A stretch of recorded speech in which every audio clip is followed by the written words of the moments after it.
So they say that you can wrap pretty much anything around a stick, like a t-shirt, to clean the inside of your flute. Well, that's not even the case. Don't even try to use that t-shirt from a t-shirt, usually a cotton, and you might not know if it's cotton or not. It could do a lot of damage over time in the inside of the flute. Two things I recommend are Egyptian cotton or cheesecloth. Both very, very absorbent, both very, very good. Get your flute stick. If you don't have a flute stick, borrow one from a friend, or try to find something that is very, very smooth wood-wise, no metal whatsoever, because metal tends to scratch inside by accident. You don't want that. No splinters, nothing like that. And wrap around your cheesecloth or your Egyptian cotton, and obviously just put it through like that. Either go through to the end and pull it out, or you can just pull back and do that, and make sure you check that there's no more moisture inside your flute. Make sure you do that after each time you play the flute.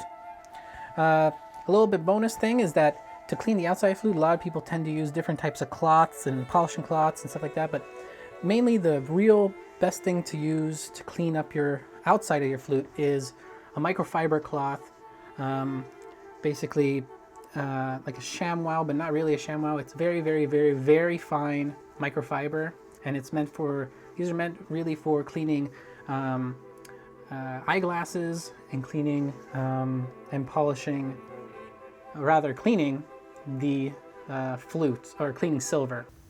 So you can use that as well and just clean the general parts. When you go over the keys, just lightly go over the keys, but on the bars here you can press a little bit harder and clean up those parts as well.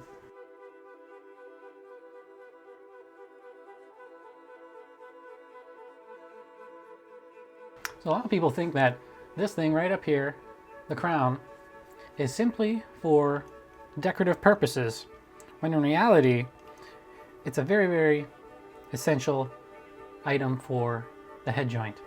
It holds up the pin, which holds the cork at the bottom here, holds all of it together, and with this little indentation between the end of the crown and the top, holds the rest of the pin so that none of the internal parts fall out and onto the floor if the cork is all dried out and falls out. So it's an essential piece, and if it ever falls out, don't panic or anything like that. Find it, put it back by putting it on top there. Go in reverse order until you hear a little click like that, like you feel like it's coming into the screw. Screw it back in so you don't damage the thread, because silver is very, very delicate.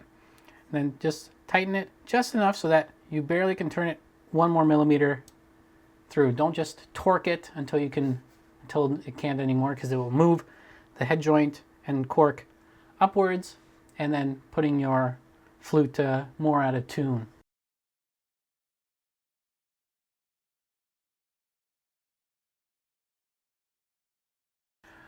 Rolling in is one of the biggest problems flute players must avoid. By rolling in like this, you must avoid it. If you're sharp on every single note that you play, you should pull the head joint out of its socket 1 millimeter at a time from the flute until you are no longer sharp, and seek to control the speed and pressure of the airstream with the help of an expert or a colleague.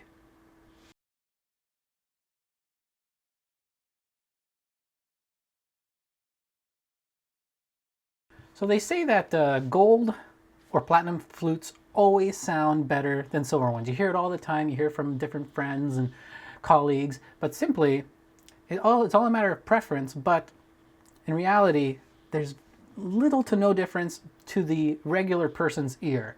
Now we have world famous James Gowie, who did a demonstration several years ago and played on 16 different flutes, ranging from old flutes that were silver and copper and brass made to a gold, platinum, different flutes like that. And he played the exact same little ditty 16 times. And you can watch that here in the center, and you can be the judge. Close your eyes, listen to it, and see what you thought was gold, silver, copper plated, nickel plated, all those things, and test it out yourself.